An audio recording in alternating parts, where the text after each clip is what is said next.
네, 월드컵 연기로 정말 온 나라가 떠들썩합니다. 여러분 어떻게 한 주 동안 잘 보내셨는지 모르겠네요. 천재고 변호사 증권고시 패스 시간이 돌아왔습니다. 많은 분들이 이 시간을 참 기다리셨을 것 같은데요.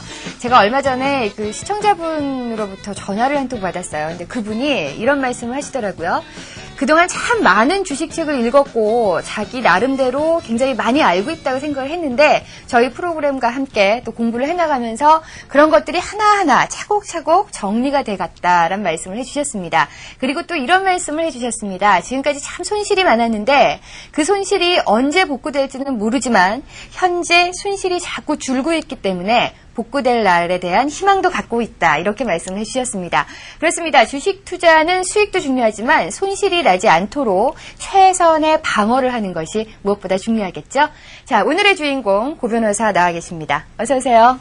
안녕하십니까? 네. 자, 지금 뭐 축구 때문에 온 나라가 떠들썩합니다. 네. 그런데요, 이 월드컵을 보면서 네. 제가 또 이런 생각을 해봤어요. 이 월드컵의 그 경기 전적 있잖아요. 네. 이런 걸 가지고도 파동 원리로 분석이 가능할까? 그런 생각을 해봤거든요. 어떻습니까? 저는 최근에 그 한국팀 참 잘했잖아요. 네. 그걸 보면서 그 막스 돌파 매매법이라고 기억나세요?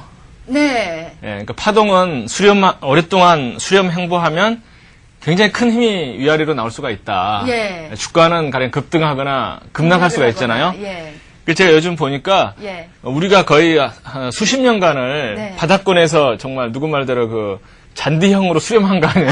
예. 그러다가 위에 이제 상승갭으로 16강 뛰어넘으니까 16강 그게 이제 상승갭 하단은 지지선 아닙니까? 그렇죠. 그러니까 이렇게 치고 올라가는 거죠. 아, 그렇다면은 앞으로도 이 파동 원리로 이 앞으로의 우리 축구팀의 이 성적도 좀 예상이 가능할 것 같은데 그러면 어떤 식으로 흘러갈까요? 항상 예. 그 제가 강조하는 게 네. 예단을 갖지 말고 확인하라. 네. 그러니까 갈 때까지 가봐야 되는 거예요. 예, 일단은. 그러니까, 그러니까 종합주까지 이를테면 우리가 뭐 1000까지 간다 또는 요즘 그 조정을 하고 있으니까 네. 뭐 몇 가지 간다 예단할 게 아니고 예. 일단 바닥이 갈 때까지 가는 걸 봐야 되거든요. 네. 그러니까 저는 이번에 꼭 뭐 우리가 8강에서 끝난다 생각하지 않고 예. 갈 때까지 간다. 예. 그게 정답이라고 저는 생각을 합니다. 네. 일단은 뭐 주식시장과 비교를 해보면 매물벽도 없고, 네. 네, 한번 이렇게 힘을 받았으니까 갈 때까지 갈 것이다. 네, 신고가 행진이 계속되고. 예, 기대해 보겠습니다. 자, 오늘 저희가 또 공부를 해야 될 것 같은데요. 오늘 배울 내용이요. 교재 286페이지 거래량 분석입니다. 그런데 네. 정말 많은 분들이 거래량에 대한 궁금증을 참 많이 갖고 계세요. 그렇죠. 예, 오늘 한번 이 속 시원하게 이 궁금증을 좀 풀어주시죠. 예. 그러니까 이제 제가 파동 원리를 가지고 모든 걸 한번 생각을 해보니까 네. 역시 거래량도 파동이 아니겠느냐. 네. 그래서 이제 다른 책들을 보면 거래량에 대해서는 뭐 엘리어트 파동이 마지막 꼭지 거래량은 그전 꼭지 거래량보다 작다. 이제 이 정도만 나와 있잖아요. 그렇죠. 예. 근데 저는 결국 이제 주가를 움직이는 힘은 거래량이기 때문에 네. 거래량 파동을 봐야지만이 되는 거고 여기 네. 파동 원리가 거래량에서도 잘 적용된다는 것을 제가 가정을 하고 한번 확인해 보니까 예. 주가 움직임이 굉장히 설명이 이제 많이 되고요. 네. 그래서 거래량이 변하면 추세가 변하는 거죠. 그러니까 우리가 이제 일반적으로 이야기할 때 그 제가 아마 초기에 말씀드린 것 중에 하나가 그 주가 선행의 법칙이라는 게 있죠. 네. 예, 주가는 실물보다 선행한다. 경기보다는 6개월 선행하고 예. 또 재료보다도 이제 항상 선행하는데 그 주가에 선행하는 게 거래량이죠. 네.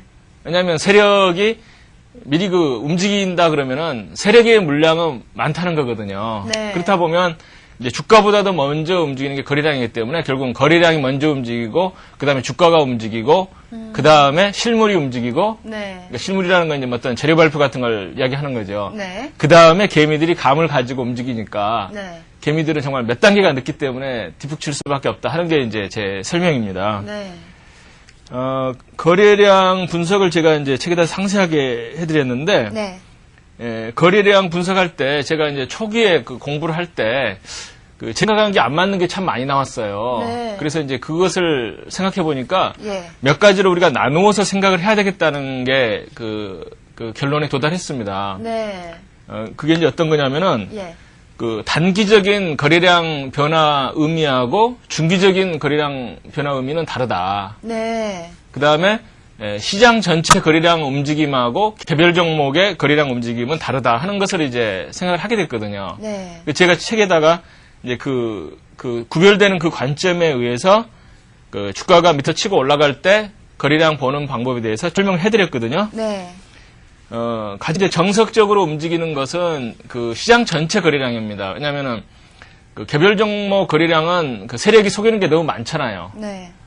왜냐하면 세력은 자기가 물량을 쥐고서 막 흔들기 때문에 그런데 그 시장 전체로 보게 되면 그 하나의 큰 세력이 물론 있다고 저는 믿습니다. 네. 뭐 외국인도 있고 이제 뭐 기관 세력이 될 수가 있는데 그 시장 전체 거래량을 속이기는 굉장히 어렵죠. 그렇겠죠, 아무래도. 예. 그래서 거래량 파동에 원론적으로 그 이 원리가 가장 잘 맞는 것은 시장 전체 파동이다 이렇게 저는 이제 보기 때문에 네. 그 파동이 가장 잘 맞는 게 시장이고 그 시장 분석이 사실은 선행이 돼야지만 개별 종목을 우리가 잘할 수 있잖아요. 네. 그래서 그 종합주가지수 일봉 차트를 볼 때 거래량 변화를 굉장히 좀 민감하게 보시는 게 좋겠다는 거거든요. 네. 많은 분들은 그 종합주가지수 차트를 볼 때 거래량 그 변화의 의미를 잘 그 생각을 안 하고 네. 기본 파동이라 그러죠. 제가 말씀드린 거. 그 일봉 파동하고 이평선 파동만 이제 주로 보시는데 네. 아까 말씀드린 것처럼 거래량이 이제 미리 그 끼미를 주잖아요. 신호를 네. 주기 때문에 거래량 변화를 미리 좀 보시는 게 좋겠다 하는 게 이제 제 말씀이죠. 네. 되게 보면은 이제 기본적인 관점은 그렇습니다. 항상 상승 경우에는 거래량이 상승 쪽으로 많이 나오고 네. 또 상승이 지금 추세라면 반대되는 방향 그러니까 이제 조정이 되겠죠. 네. 조정 시에는 거래량이 이제 적게 나오는 게 이제 그렇죠. 정상적이고 예. 또 이제 거꾸로 항상 주가는 이제 올라갈 때 모습하고 뒤집어 놔서 내려갈 때 모습 같거든요. 네. 그렇게 되면 그 내려갈 때는 거래량이 많이 나오면서 내려가고 반등할 때 거래가 줄어야지만이 하락세가 계속된다. 네. 그래서 이제 그런 관점에서 이제 그 여러 가지를 보시면은 굉장히 좋고 특히 이제 올라갈 때 그 거래 탄력성이 줄어들면 그 꺾일 가능성이 크거든요. 네. 제가 이제 시장을 가지고 한번 최근의 모습을 한번 잠깐 또 보여드리는 게 좋겠습니다. 제가 종합주가지수 이제 시장의 흐름을 보여주는 종합주가지수거든요. 이제 기본 파동은 이때 이제 그 지난 시간인 것 같아요. 그 쌍봉을 치고 이제 꺾였으니까는 네. 고점 저점이 낮아져서 굉장히 나쁜 모습이고 또 여기서 그 고점이 꺾였기 때문에 역시 지금 쌍봉, 쓰리봉이 나왔기 때문에 이날 굉장히 강한 지금 음봉이 나오고 있네요. 네. 근데 이제 거래량 관점에서 보게 되면은 그 이때는 지금 거래가 늘죠. 네, 그렇죠. 예, 그러니까 거래가 늘기 때문에 이때는 이제 단기 하락은 잡아준 거거든요. 네. 그래서 올라갈 때 이제 거래가 늘기 때문에 괜찮을까지는. 네. 근데 이때 거래가 기본 일봉 파동은 굉장히 강한 양봉이 나왔지만 네. 밑에 거래가 뒷받침이 안 되는 거예요. 그래서 이게 이제 상승으로 전환되려면 네. 이 상승시 거래량이 많고 음봉시 거래량이 작아야 되는데 네. 엇박자가 나왔죠. 아, 그러네요. 예, 이때 양봉 때 거래량보다도 음봉을 2번 치면서 거래가 오히려 더 늘고 있거든요. 네. 그렇게 되면 이건 아직은 충분한 힘이 안 쌓였다는 거죠. 네. 그래서 이러고 나서 그 다음에 이제 폭락하잖아요. 그래서 항상 이 거래량이 약간 이상한 기미를 좀 줍니다. 네. 예, 그러니까 이때 보면은 그 11선 지지가 제가 중요하다는 말씀을 드렸죠. 예. 그래서 얼른 보면은 11선을 안 깼어요. 네. 그렇지만 밑에 거래량에서 벌써 이상한 움직임이 이틀간 분명히 사인을 줬잖아요. 네. 예, 이때 양봉보다도 음봉 때 거래량이 이틀간 더 크다. 점점 네. 늘어난다 하게 되면 이것은 아직은 갈 때가 안 됐구나 하는 걸 생각하셔야 되는 거거든요. 저기 그래프의 거래량에서요. 네. 진하게 파란색으로 나와 있는 선은 뭐를 나타내는 건가요? 네. 예, 이제 많은 분들이 이제 거래량을 볼 때 그 어떤 그 막대기로 보시잖아요. 그렇죠. 그랬을 때 이제 보기 좋은 방법은 네. 거래가 전날보다 늘어나면 그 빨간색으로 그렇죠. 마치 예. 그 일봉도 그 상승하면 빨간색. 빨간색인 것처럼 예. 그리고 이제 거래가 줄어들면 그날은 이제 파란 색깔로 표시하면 음봉같이 네. 음막대기라고 해야 될까요? 예. 그렇게 하면 좀 보기가 더 좋습니다. 네. 근데 그 선이 나와 있었거든요. 네네. 이평선 같은 선이요. 예. 그거는 이평선. 예.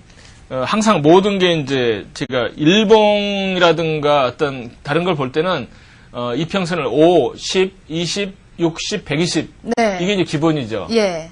근데 거래량을 보실 때는 물론 이제 뭐 5, 10, 20을 보실 수도 있는데 네. 큰 흐름이 사실은 거래량이 이제 중요하기 때문에 네. 거래량 경우에 저 같으면 이제 5이평선하고 22평선을 이제 네. 주로 놓고 봅니다. 예. 아, 그러면 아까 그 거래량의 모습 보였을 때 진하게 파란 선으로 네. 이렇게 파동을 그리고 있는 선은 네. 거래량의 5이평선인가 보죠? 네, 그렇습니다. 그래서 거래량 5이평선도 그 거래량 아니 그 일봉의 5이평선과 같이 굉장히 중요하죠. 네. 근데 제가 이제 아까 이제 지금 거래량을 말씀하셔서 제가 이제 말씀을 드리면은 네. 거래량은 참 희한한 게요. 예. 그 거래량이 5이평선에 쌍봉이 나온다든가 네. 아까 같이 상승할 때 거래량보다도 하락할 때 거래량이 많으면 그 꺾이는 그건 좀 확률이 굉장히 높아요. 예. 특히 거래량 5이평선이 고점에서 나오게 되면 그게 꼭질 가능성이 이제 굉장히 크거든요. 네. 그 가능성 큰데 이상하게 바닥에서는 네. 그 거래량 5이평선이 쌍바닥이 났다고 해서 그 반드시 올라갈 확률은 생각보다 굉장히 낮아요. 예. 그러니까 거래량이 쌍바닥이 나면 파동 원리 상 분명히 이제 그래도 그 그렇죠. 어떤 추세가 전환되는 신호가 돼야 되는데 우리가 보통 종합주가 지수라든가 경목을 볼 때 단순히 그 거래량 5이평선 쌍바닥만 보고 이건 바닥을 뜬다 하기는 조금 위험이 크다 이거죠. 네. 그래서 이제 왜 그럼 두 가지 모습이 다르게 나타나느냐. 예. 그러니까 이제 기본 파동에서는 5이평선 쌍봉 쌍바닥이 뭐 똑같이 적용이 됩니다. 위아래가. 네. 근데 이제 거래량 경우는 왜 그런가 했더니 어떤 그 세력 관점에서 이제 설명을 드릴 것 같아요. 네. 세력은 팔 때는 위에서 막 빨리 처분하는 경향이 있어요. 네. 근데 그 밑에서 사서 올릴 때는 어떤 그 매집 기간이 좀 필요한 그런 측면이 있지 그렇죠. 않는가. 예. 그래서 옛날 같으면 이제 세력들이 그 몇 달간 작업을 하잖아요. 네. 그래서 그 과정에서 보면 거래량 5이평선이 쌍바닥이 한 번 나는 게 아니고 몇 달간 이제 그 매집한 그런 흔적을 이제 보여주는 게 많고 네. 단순히 거래량 5이평선만 가지고는 어렵다 이거죠. 예. 일단 거래량 5이평선의 쌍봉 같은 경우에는 예. 이제 정확도가 높고. 정확도가 높고 고점일 네. 가능성이 있지만 네. 쌍바닥의 경우에는 그게 저점이 돼서 추세가 돌려진다라고 보기는 조금 어렵다. 예, 확률상으로. 그렇습니다. 예. 그러니까 세력 관점이 이제 굉장히 중요한데요. 네. 아래 바닥 거래량은 물론 이제 거래가 아주 많이 늘어야지만이 그 추가 매물을 잡아주고 올라가기 때문에 네. 그 진정한 바닥이 가까우면 거래가 늘어나야 되는 것은 그건 당연한 거죠. 네. 그렇지만 이제 매집 기간이 있다고 그냥 말씀을 드렸고 네. 그 고점 거래량은 왜 급하게 움직이냐 하는 네. 관점에서 이제 생각을 해보면은 그게 이제 공매도 때문이 아닌가 싶어요. 네. 제가 책에다가도 이제 그 공매도 이야기는 많이는 안 썼죠. 네. 책이 이제 뭐 거의 몇 권으로 내다 보니까 예. 사실은 한 10권 내야 되는데 예. 한 두세 권을 압축하다 보니까 이제 그 많은 부분이 좀 생략되는 부분이 있거든요. 네. 그러니까 개인들 같으면은 없는 주식을 팔기가 힘든데 네. 아직도 미국이나 우리나라에서는 그 고점이라고 만약 세력이 생각되면 네. 없는 물량을 열심히 팔아가지고 네. 뭐 그게 이제 공매도일 수도 있고 또 요즘 같으면 그 대주 거래가 좀 많이 활성화됐다 그러잖아요. 그렇죠. 예. 그러니까 기관들 장기 보유한 물량을 가져다가 팔고 나서 주가가 떨어진 다음에 사서 채워 넣는다. 예. 그런 물량이 있기 때문에 그 세력들은 고점이라고 생각되면 신나게 팝니다. 신나게. 일단은. 예. 그러니까 개미들이 생각할 때 이해할 수가 없죠. 왜냐하면은 개미들은 정말 그동안 조금씩 그 분할 매수하고 또 그 팔면은 번전에 손실이 오기 때문에 아까워서 못 팔잖아요. 그렇죠. 근데 세력들은 그 공매도라든가 뭐 대주 매도가 있기 때문에 네. 그 물량을 걱정하고 그냥 개미들 가슴 철렁철렁 하는데 막 그냥 파는 게 많이 나옵니다. 그래서 뭐 일반적으로 뭐 세력주라고 네. 불리는 종목들의 흐름을 보면 네. 뭐 상승할 때도 뭐 탁탁탁 올라가지만 하락할 때는 네. 진짜 참 무섭게 떨어지더라고요. 막 그쵸. 이만한 응봉이 며칠 나오면서 예. 참 무섭게 떨어진다 이런 생각을 많이 했거든요. 그러니까 저는 이제 옛날에 그런 생각을 했었어요. 네. 왜냐면 물량이 많으면 이건 세력 물량일 거다. 네. 그렇잖아요. 예. 그러면 세력이 음봉을 많이 치면서 팔면 손해보는데 왜 팔까? 그렇죠. 예, 초보개미일 때는 제가 굉장히 그거 가지고 이건 세력 물량일 수가 없다 이렇게 생각했는데 나중에 보니까 그 공매도라는 걸 알게 되면서 네. 모든 게 이제 이해가 됐습니다. 예. 자, 그리고요, 이 네. 거래량에 대해서 또 궁금한 게, 네. 이 전고점을 돌파할 때, 네. 거래량이 많이 나와야지 네. 돌파가 된다. 뭐, 이런 얘기 많잖아요. 네네. 예. 제가 이제 그 두 가지를 구별을 해드렸죠. 네. 뭐냐면은 전고점 통과 시의 거래량을 보는 게 이제 굉장히 중요한데, 네. 그 시장 전체적으로 볼 때는 그 전고점 통과할 때 거래량이 많이 나와야지만이 그 전고점보다도 높게 올라갈 가능성이 크죠. 네. 왜냐하면 매물이 일단 소화가 돼야 되거든요. 항상 고점에서는 물려 있잖아요, 개미들이. 네. 그래서 이제 시장 전체적으로 종합주가지수 차트에서는 그 전고점 통과할 때 거래량이 늘어야지만이 좀 힘을 받고 올라가는데 네. 개별 종목 경우는 이제 조금 다르다는 거죠. 네. 왜냐하면은 그 추가 상승을 개별 종목에서 할 때 특히 그 중소형주 같은 경우에는 그 세력이 물량을 놔버리면 안 되잖아요. 네. 그러니까 직전 고점을 그 돌파한다, 뭐 벗긴다는 말도 쓰죠. 네. 직전 고점보다 더 높아지는 게 이제 파동의 고점 저점이 높아지는 그런 요소인데, 그때 거래가 더 많이 나온다는 이야기는 종전에 그 물렸던 개미 물량이 나온다는 거. 그렇게 네. 되면 이제 전고점 돌파를 못 하는 거고, 만약에 전고점을 돌파하는데도 거래가 적게 나오면 이건 세력이 전고점에서 샀다는 것밖에 안 되죠. 네. 그렇게 되면 한 단계를 더 갈 수가 있고요. 대개 이제 바닥에서 그 고점까지 한번 올라갔을 때 네. 그 상승 폭보다도 더 큰 폭이 나올 가능성이 크죠. 왜 그러냐면 네. 세력이 지금 고점에서 이렇게 사서 올렸는데 네. 물량도 안 내놓고 예. 만약에 바로 팔아버리면 세력은 번전을 절대 못 하거든요. 네. 그렇기 때문에 전고점 통과할 때 물량이 안 나왔다면은 이 세력은 분명히 이제 번전 이상으로 팔아야 되기 때문에 그 상승폭의 배 이상을 반드시 올려놓고 팔더라도 팔아야지 이제 세력이 장사가 되는 거죠. 네. 그렇다면 다시 한번 정리를 해보면요. 네. 뭐 종합주가지수나 뭐 업종별 지수, 코스닥 지수 같은 경우는 네. 전고점 돌파 시에 거래량이 많아야지만 네. 그 매물들을 다 소화하고 한 번 더 상승할 가능성이 있는 거지만 네. 개별 종목 같은 경우는 전고점 돌파 시에 거래량이 오히려 적어야 된다. 네네. 예. 두 가지가 좀 다르다는 거죠. 네.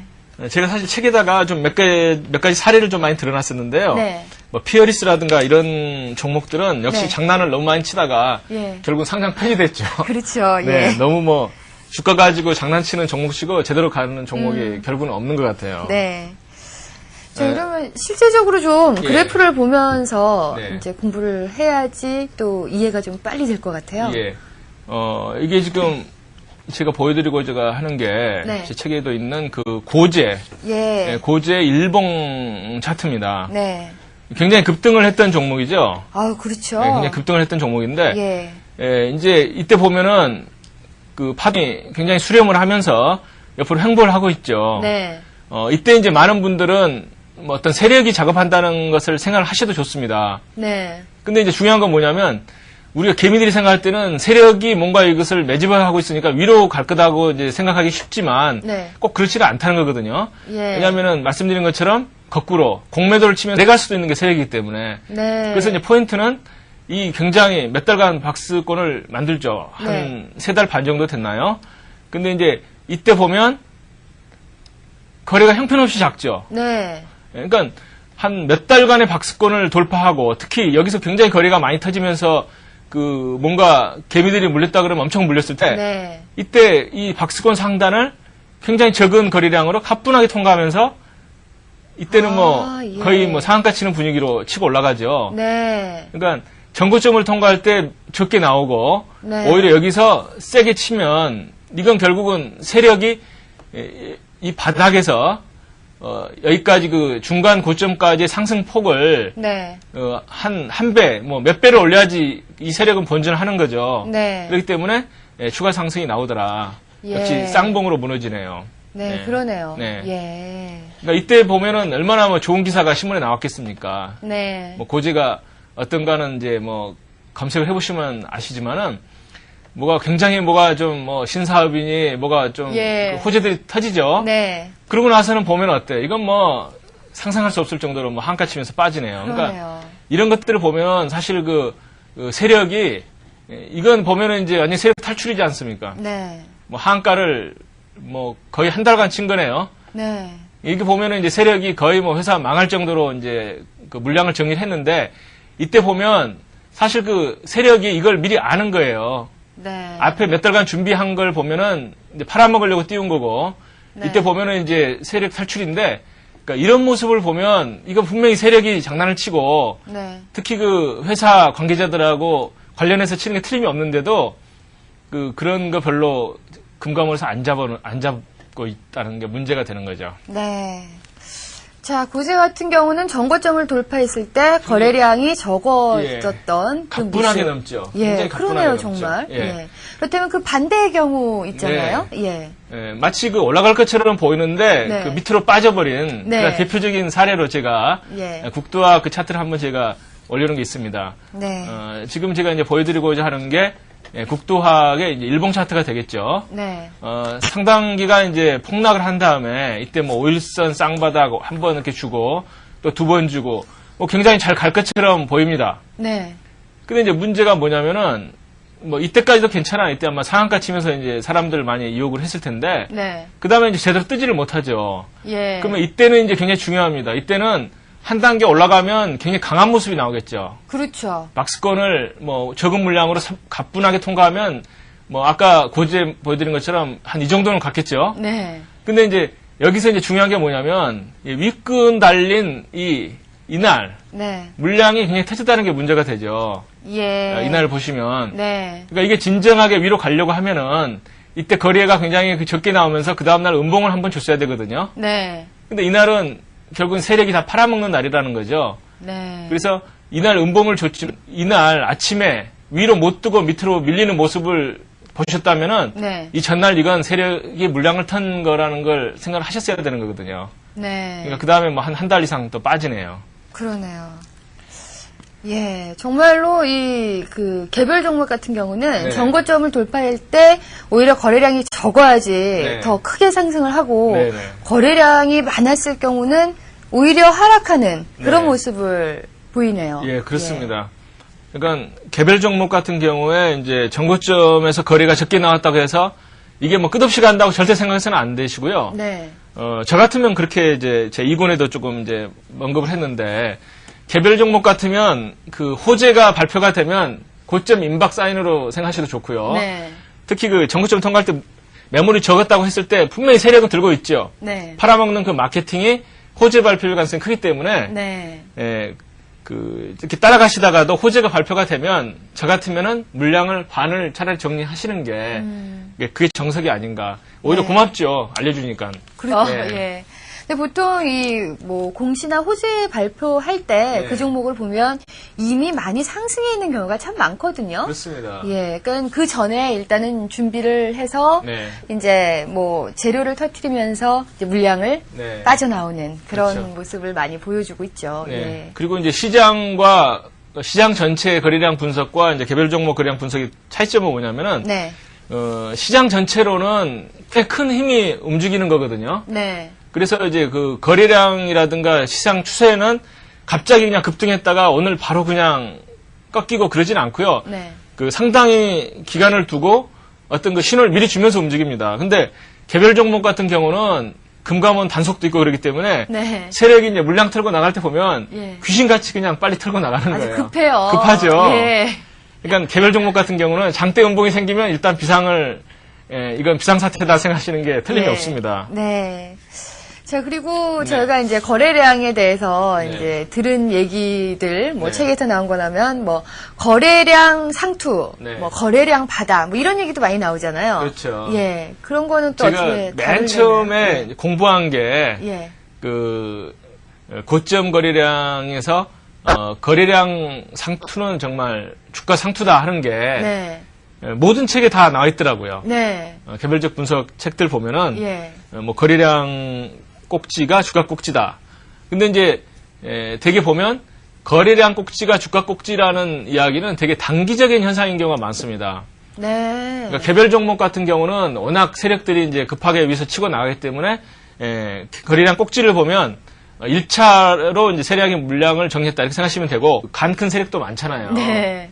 아까 제가 이제 직전 고점을 통과할 때 그 물량이 적어야지만이 또 간다 이렇게 말씀을 드렸는데 네. 세력이 이제 정말 단단히 마음을 먹으면 직전 고점을 통과할 때 거래량을 직전 그 고점보다 조금 더 주면서 네. 그 다음에 한 서너 배 폭으로 더 올리는 수도 있죠. 네. 그 진짜 이제 세력이 정말 작심을 하고 예. 달려든 경우죠. 예.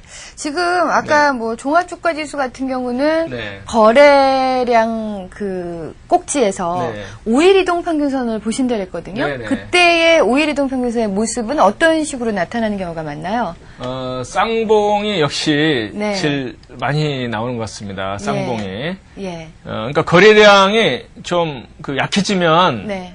그 이상 신호가 있다는 거거든요. 어떤 관점에서 보시면 되냐면은 그 오이평선 관점도 중요하고요. 네. 그 다음은 그 이 막대기 파동도 굉장히 중요합니다. 네. 바닥에서 이제 이렇게 올라갔잖아요. 예, 그리고 예. 줄어들었는데 그 다음에 이거보다도 줄어들었잖아요. 네.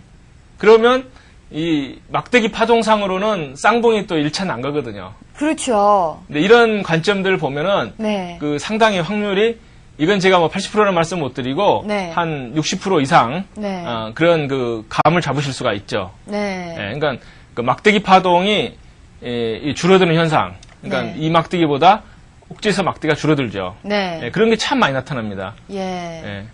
자, 일단은 저희가 지금 거래량만 이제 얘기를 하고 있으니까 또 네. 많은 시청자분들이 거래량을 더 어떤 종목을 매수하거나 매도하려고 하실 거예요. 네. 하지만 이제 중요한 거는 제가 계속 말씀드리지만 저희가 거래량을 알려드리면 거래량과 함께 그 전에 공부한 스토캐스틱 또 봉파동 뭐 네. 일반적인 이동평균선 파동 이런 것을 종합적으로 분석을 해야 한다는 것을 예. 꼭 잊지 마셔야 될 것 같아요. 그렇습니다. 예. 그러니까 기본 파동이 어디까지나 우선이고요. 네. 그러니까 일봉 파동, 일봉 차트를 보시는 분들은 일봉 파동과 이평선 파동이 기본이고, 네. 뭐 거래량이라든가 스토캐스틱에서 그 꼭지 또는 바닥 네. 그런 그 예감을 예. 하실 수가 있는 거죠. 네.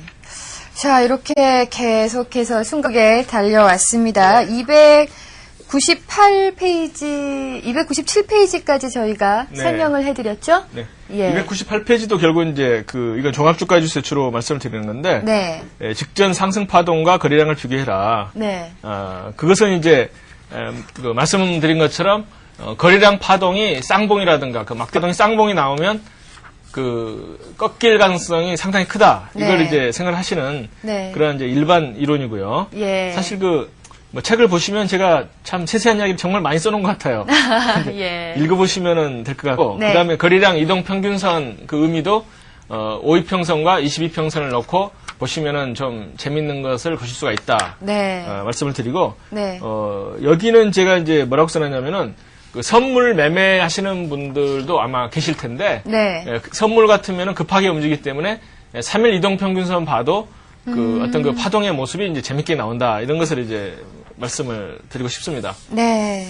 근데 이제 재밌는 현상은 뭐냐면은, 그 시장 전체 흐름을 보실 때 종합주가지수 일봉 차트에서 거래량은 굉장히 좀 그 의미가 크죠. 그렇죠. 의미가 크고 또 선물지수도 있습니다. 지수도 이제 선물지수, 뭐 종합주가지수 이렇게 뭐 있잖아요. 네. 근데 선물지수의 일봉 차트에서 나오는 거래량은 큰 의미가 없어요.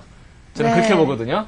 아무래도 뭐 매수 있고 그 예. 다음날 뭐 매수 청산하고 이런 거래량 또 매도 있고 매도 청산하고 뭐 예. 이런 거래량이 막 뒤섞이기 때문에 예. 조금은 이 종합주가지수의 거래량과는 좀 다를 것 예. 같아요. 예. 근데 이제 재밌는 현상은 뭐냐면은 그 분봉을 보실 때는 거꾸로예요.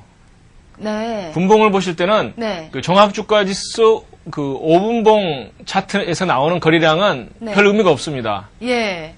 그러니까 종합주가에서 5분봉 차트를 보시면은 그 전에도 아마 말씀드린 기억이 나는데 30분이라든가 1시간마다 그 장대 막대 거래량이 나타나거든요. 네. 하락하든 상승하든 간에. 예. 그래서 저는 이제 그 의미를 이건 프로그램 매매에 따른 거래량이 나오는 것 같다. 그렇게 이제 말씀을 드린 기억이 납니다. 그러니까 종합주가지수 분봉 차트를 보실 때는 거래량을 넣고 보실 필요가 없다고 저는 이제 생각을 하고요. 근데 희한하게 이제 시장은 요즘 그 선물 가지고 장난을 치잖아요. 그러면 이제 선물 지수에서 그 분봉 차트에 나오는 거래량은 또 상당히 또 의미가 크다. 네. 그래서 그 거래량은 종합주가에서 보실 때는 일본 거래량을 보시고 네. 분봉을 보실 때는 그 선물지수 거래량을 보시는 게 좀 약간 엇갈리는 예. 좀 희한한 걸 제가 발견을 한 거죠.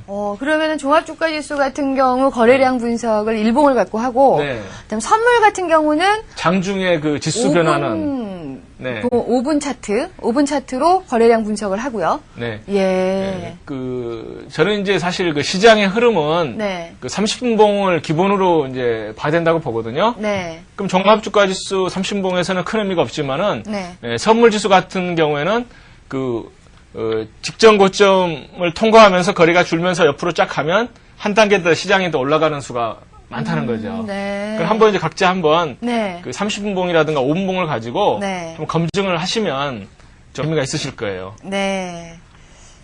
자, 그러면 저희가 이렇게 해서 1권이 다 끝났나요? 네, 1권이 사실상 다 끝났죠. 네. 제가 뭐 큰 파동, 작은 파동과의 관계는 그동안 굉장히 말씀을 많이 드린 그렇죠. 거고, 예. 그 정말 그 오로지 그냥 그 차트만을 보는 게 좋겠다 하는 게 이제 제 그 아마 1권의 주제일 겁니다. 네. 정말 감으로 절대 흔들리지 말고 예. 차트만을 그 보시는 게 좋겠고, 네. 그 다음에 항상 실시간 변화는 작은 파동에서 나오기 때문에 네. 어떤 일봉 매매를 하시는 분은 30분봉, 네. 그다음에 30분봉 차트를 기본으로 쓰시는 분은 5분봉 차트를 가지고 그 보완을 하시면 네. 좀 뭐 쌍봉 쌍바닥을 쫓아서 매매를 하시면 좀 발빠르게 매매하실 수가 있다고 이제 생각이 됩니다. 네. 자, 이렇게 해서 저희가 이 교재 1권이 다 끝났습니다. 그동안 뭐 배운 거 생각하면은 뭐 기본 파동, 이동평균선의 파동도 있고요. 네. 또 스토캐스틱도 있고, 거래량까지 이 네. 세 가지를 다 조합을 하셔서 이제 여러분들이 실전에서 사용을 하셔야 될 것 같은데요. 자, 어떻게 좀 많은 도움이 되셨는지 모르겠네요. 그런데 이제 계속해서 또 2권이 있잖아요. 네, 이번으로 또 바로 가야 될 것 같습니다. 제 생각에는. 아무래도 정말 많은 투자자분들이 네. 이 교재 진도 나가는 데에 대해서 굉장히 많은 신경을 쓰세요. 예. 사실은 그 제가 예. 그 강의 이렇게 해드리는 거 이상으로 네. 책에다 자세히 써놓은 것 같아요. 그 네. 책 제목이 아예 주식 강의라고 돼 있잖아요. 네. 제가 이제 2권에서는 그 조금 그 분석 원리보다도 한 걸음 더 나가서 네. 어떤 투자 원칙과 이제 매매 기법을 좀 많이 제가 써놓은 거거든요. 네. 그래서 이제 2권은 엘리오트 파동 이론 가지고 제가 이제 시작을 하죠. 네. 그러네요. 제가 그러니까 이제 제가 좋아하는 그 파동 이론이 사실은 이제 엘리오트 파동이라고 하는 그 유명한 파동 이론이 있기 때문에 그걸 무시하고는 이제 우리가 좀 이해하기는 힘들거든요. 네. 근데 이제 제 책에서 그 포인트는 뭐냐면은 네. 엘리오트 파동을 어설프게 알아가지고 저 자신이 너무 이제 쓰라리는 경험을 많이 겪었기 때문에 예. 그 엘리오트 파동을 원리를 가지고 이해하지 그 애워가지고 적용해서는 안 된다 하는 게 이제 그 제 포인트거든요. 근데 주식시장에 네. 처음으로 입문하시는 분, 초보 투자자 같은 분들이 가장 많이 알고 있는 기술적 분석, 엘리오트 파동이에요. 네. 예, 여기에 대해서는 상당히 많이 알고 있는데, 자, 근데 과연 이제 정확하게 알고 제대로 분석을 하는지, 네. 그렇게만 된다면 좋지만, 그렇지 않은 경우가 많기 때문에, 또 이번 시간을 통해서 이런 것들을 좀 제대로 배워보시면 좋겠네요. 네, 그렇습니다. 엘리오트 파동을 많은 분들이 어떻게 이해하고 계시냐면은, 네. 상승 5파, 하락 3파, 이렇게 이제 알고 계시죠. 그렇죠. 네, 상승 5파, 하락 3파. 저는 제일 처음에 이제 상승파 그래서 파동이 네. 뭐 꼭지가 한 5개 나오는 줄 알았더니 이제 예. 그건 아니더라고요. 예. 제가 한번 이제 친에다가 그 예. 포인트를 한번 네. 그려보면 좋겠습니다.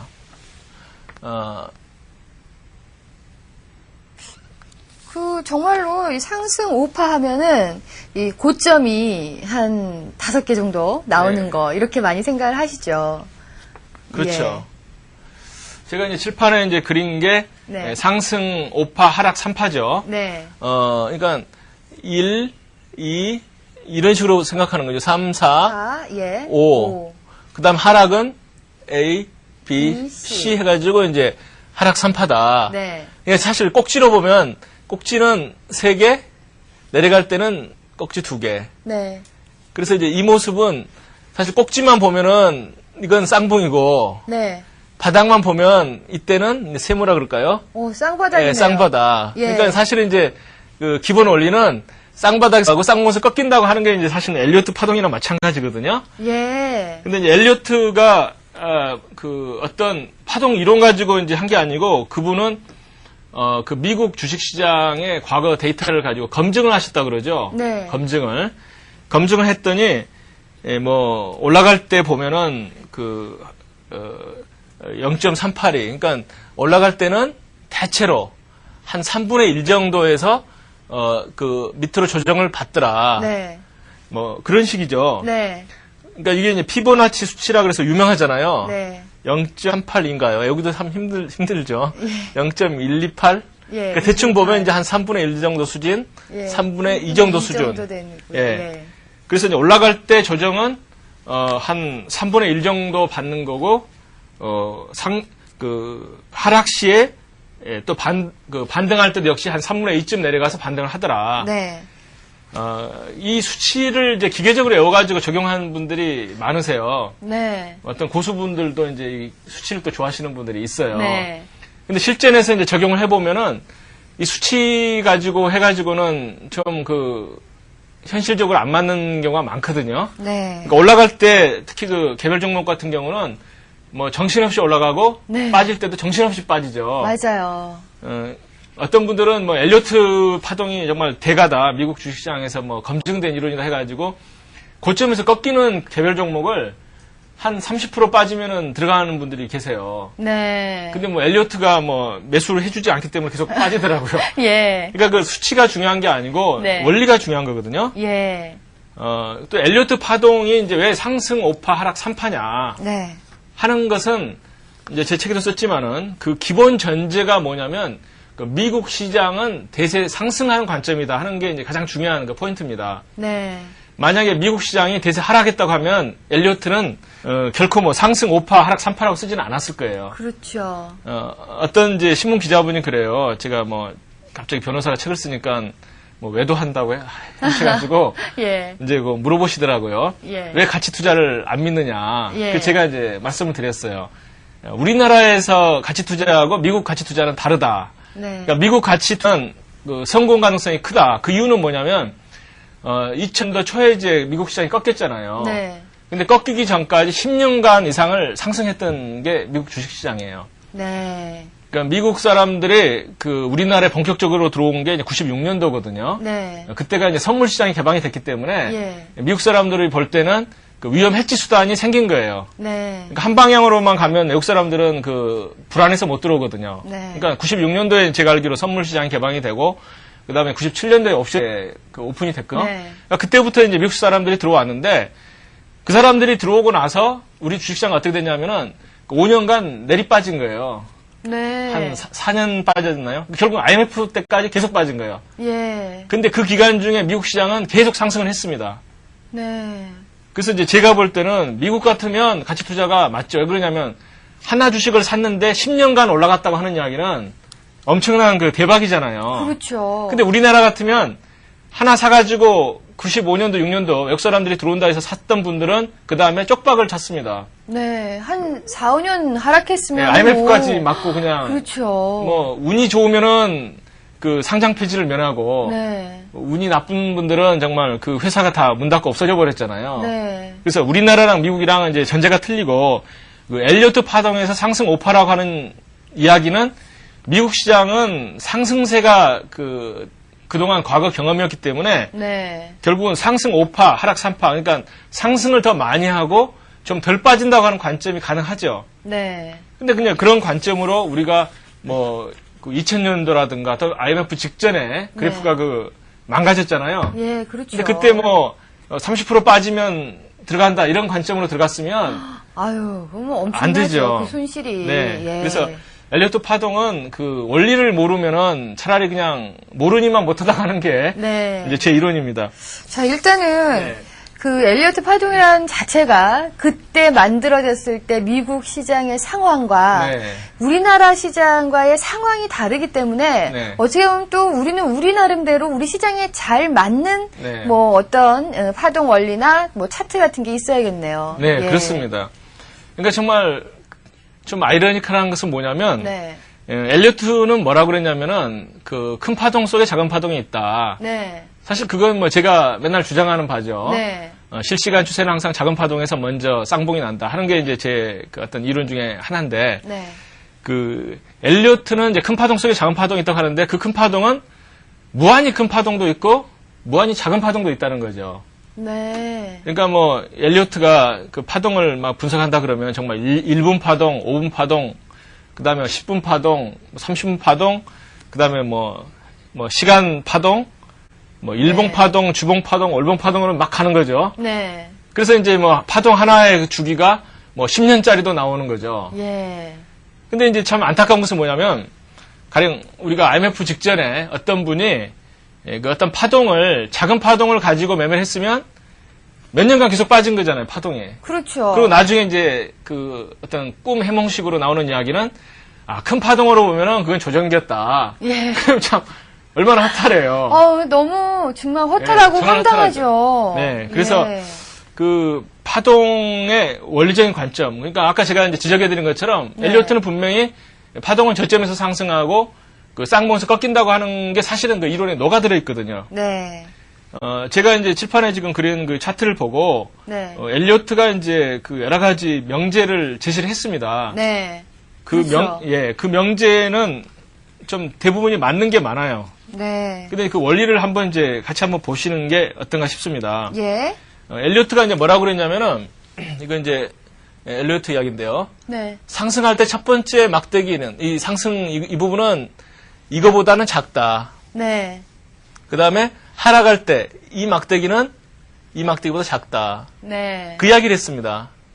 그러니까, 이게 개미들로 보면 오히려 다양스럽죠. 왜냐면은, 상승할 때 초기에 못 쫓아갔다고 하더라도, 눌린 다음에 돌 때 이때 사면 이것은 훨씬 큰 상승폭이 나오기 때문에 그렇죠. 구태여 이때 무리해서 쫓아갈 필요가 없다는 거죠. 왜냐하면 네. 이때는 오히려 그 다음에 추가 하락이 가능하잖아요. 이렇게 그렇죠. 가능성이. 예. 근데 이제 쌍바닥에서 올라갈 때 이때는 이거보다 더 큰 파동이 가능하다. 이게 이제 네. 엘리어트 이야기고, 그다음 하락할 때도 초기에는 그 하락폭보다도 반등하고 나서 꺾일 때 하락폭이 더 크다. 이렇게 이야기하기 때문에 우리는 이 쌍봉에서 매도를 하더라도 충분한 그 매도 시간이 있다는 게 이제 전제가 되는 거거든요. 네. 그래서 이제 그게 이제 그 엘리어트가 제시한 그 명제 중에 하나인데 예.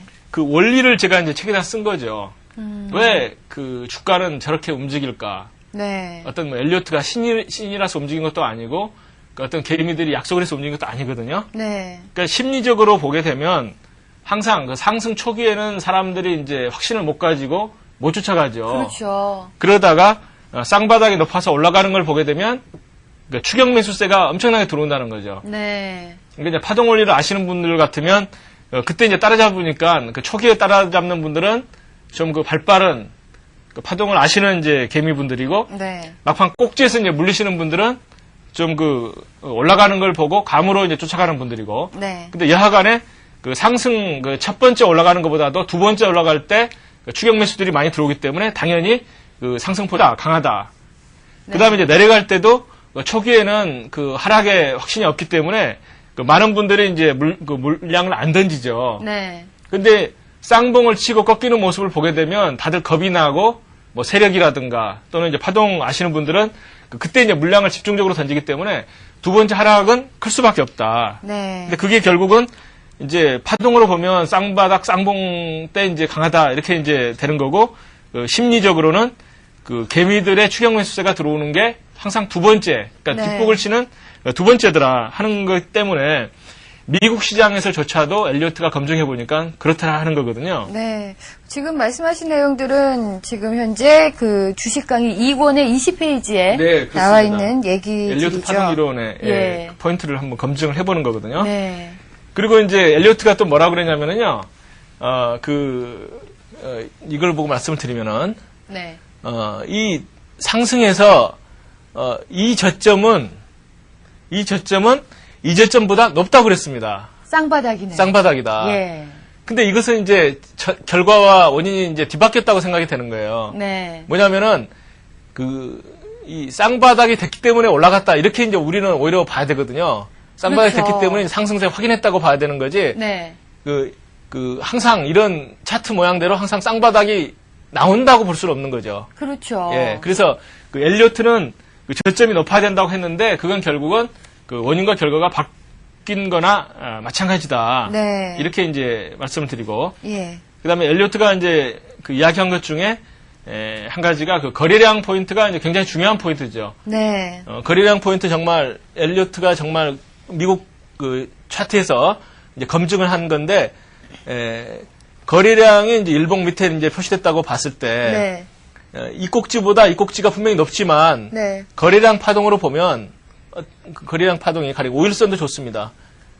예. 보면은 이 파동은 거래량이 더금 파동이 나온다 네. 하는 게 이제 엘리어트의 이론이거든요. 저희가 아까 공부한 이 거래량 네. 쌍봉 모습이네요. 예, 그렇습니다. 예. 그러니까 이건 이제 미국 시장에 다 증이 된 거죠. 네. 그래서 이것도 역시 원인과 결과를 우리가 분명히 아셔야 되는 거거든요. 네. 그러니까 나중에 보니까 뭐 이렇다 이런 관점이 아니고 여기서 거래량이 줄어드는 걸 보면 이 모습에서 이게 마지막 꼭지일 가능성이 굉장히 크다 네. 하는 것을 이제 생각을 하셔야 되는 거거든요. 예. 그러니까 결국은 저것도 이제 거래량 변화가 주가 변화에 선행한다. 주가 변화 에너지는 거래량이라고 하는 말하고 결국은 같은 거죠. 네. 그게 이제 다 검증된 그런 이론이고요. 네. 그리고 이제 또 재밌는 게 뭐냐면은 상승 5파, 하락 3파라고만 기계적으로 외운 분들이 있는데 네. 엘리어트조차도 파동의 원리를 적용을 한 거죠. 네. 그게 이제 무슨 말씀이냐면은 큰 파동 속에 있는 작은 파동도 똑같은 모습이다 하는 게 이제 엘리어트의 이론이거든요. 네. 그러니까 상승 5파, 하락 3파.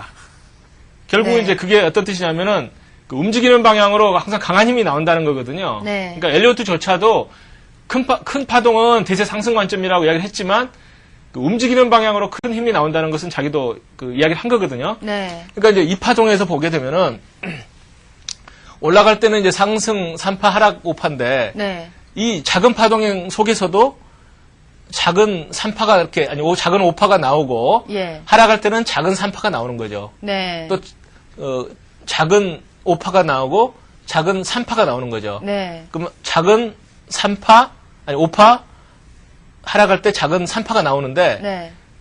이때 보면은 중요한 게 뭐냐면은 네.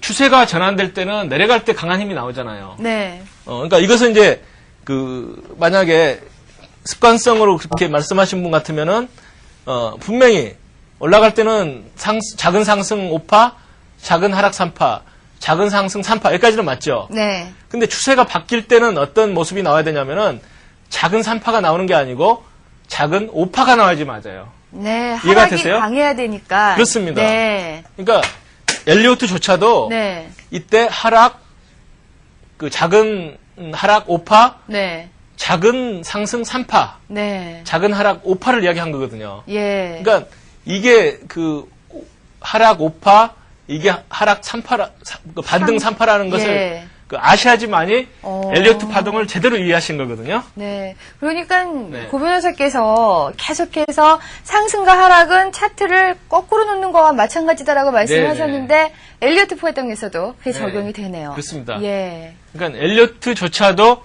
움직이는 방향으로 강하다. 네. 그 이야기를 한 거거든요. 네. 그래서 이제 엘리어트 파동 이론을 설명한 책에는 이제 뭐라고 나오냐면은요. 네.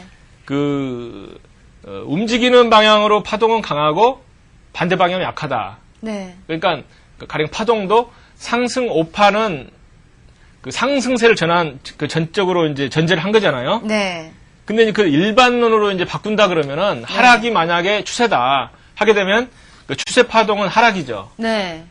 그래서 이제 엘리어트에서는 꼭 상승 5파, 하락 3파라고 하는 것보다도 추세 파동, 그러니까 이걸 이제 충격 파동이라도 그러니까 네. 추세 방향을 움직이는 파동을 임펄스 웨이브라 그러는데 네. 그 방향으로는 5파든지 하여간에 우리가 파동의 힘도 강하게 나오고 네. 근데 반대 방향 그게 이제 조정 파동이라고 그러는데 코렉티브 웨이브라 그러죠. 네.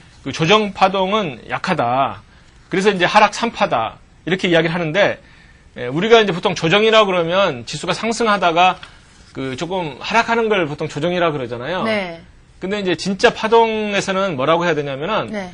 추세하고 추세 반대 방향, 그러니까 추세 반대 방향을 조정이라고 그러는 거예요. 네. 그러니까 우리는 맨날 이제 상승하고 나서 그 빠질 때 조정이라고 그러는데 사실은 그게 아니고 강하게 빠지고 나서 약하게 반등하는 것도 사실은 조정이죠. 네, 그렇죠. 그렇죠. 예. 기존 추세를 약간 흐트러 놓는 거기 때문에 그렇죠. 이제 조정이거든요. 네. 그래서 이제 엘리어트 파동을 올바르게 이해하시려게 되면은 네. 항상 추세 방향으로는 강하고 네. 조정은 약한데 우리는 거꾸로 가령 하락에서 강한 힘이 나오고 반등이 약하면은 이건 하락의 추세다는 것을 우리가 거꾸로 알 수 있다는 게 이제 이 파동 원리의 강점이 되는 거죠. 네. 그러니까 저희가 네. 주식 강의 1권에서 네. 계속해서 이제 여러분께 말씀드린 게 상승 시에는 강하게 상승하고 약하게 네. 하락하고 강하게 상승하고 이게 바로 상승 추세다라고 말씀을 드렸었는데 네. 엘리어트 파동 이론에서도 네, 마찬가지네요. 네. 추세가 한 방향으로 진행됐을 때 그 방향이 가장 강하게 나오고 그렇습니다. 그러니까 반대의 방향은 조금 약하게 나오는 그런 모습이 있다. 예. 그래서 이제 그 파동의 원리를 네. 엘리어트는 이제 어떤 큰 상승적인 관점에서 이제 과거 데이터를 써서 이제 검증을 한 거고 네. 사실 파동의 원리로 보면은 네. 상승 5파 하락 3파는 결국은 추세 방향으로 강하고 조정 방향으로 약하다는 네. 기본 원리를 예. 미국 시장에서 그냥 검증해서 발표한 것에 이제 해당이 되는 거거든요. 네. 자, 그런데 저희가 지금 주식 강의 2권으로 넘어갔는데, 네. 요 다음 페이지 캔들 분석법은 시간 관계상 조금 어려울 것 같네요. 예. 차라리 저는 이렇게 좀 마무리를 하고 싶습니다. 네.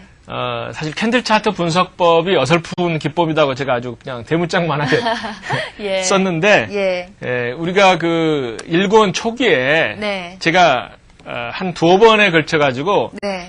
캔들 차트 분석법이 왜 엉터리인가를 주로 설명을 드렸습니다. 그렇죠. 예. 그래서 제가 이제 책에다 썼잖아요. 네. 제비가 한 마리 날아간다고 해서 계절이 변하지 않는다. 네. 그렇기 때문에 일봉을 한 개, 제비 두 마리 날아가도 계절이 변하지 않는 건 마찬가지겠죠. 예.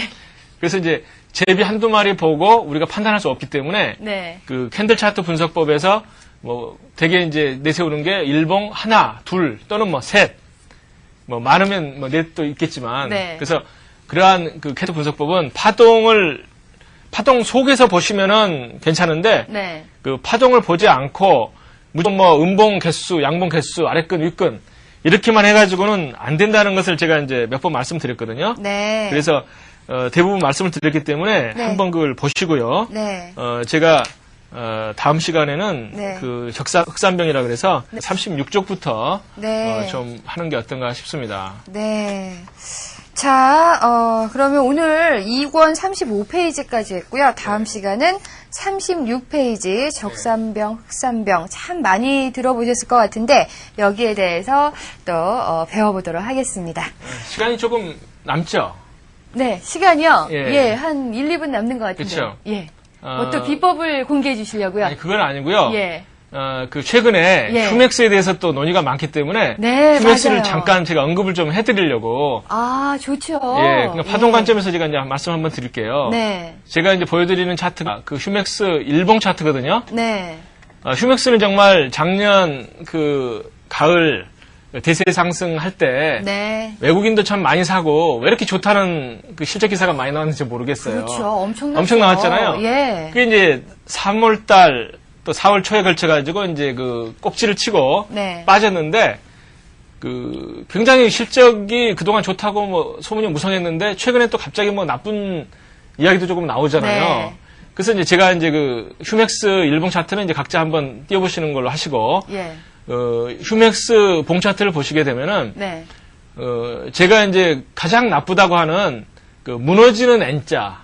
네. 그러니까 어떤 반등의 기미도 없이 고점도 못 만들고 밀리면서 무너지는 N자가 4월 중순에 나온 거거든요. 네. 그래서 제가 이제 휴맥스 요즘 이야기도 나오고 차트를 보면서 참 파동의 강약을 제가 한 8가지 패턴을 보여드렸었잖아요. 네. 그 중에서 가장 나쁜 무너지는 N자가 4월 달에 나온 다음에 주가는 전혀 힘을 못 쓰고 네. 최근에 하한가도 몇 번 나오고 예. 그래서 제가 역시 차트는 무섭다. 네. 그러니까 우리가 어떤 재료에 사로잡혀가지고 차트 분석할 때 감을 가지시면 안 되는 거고 네. 정말 냉정하게 예. 분석 원리에서 해야 된다는 것을 휴맥스로부터 어떤 큰 교훈을 얻을 수 있을 겁니다. 네.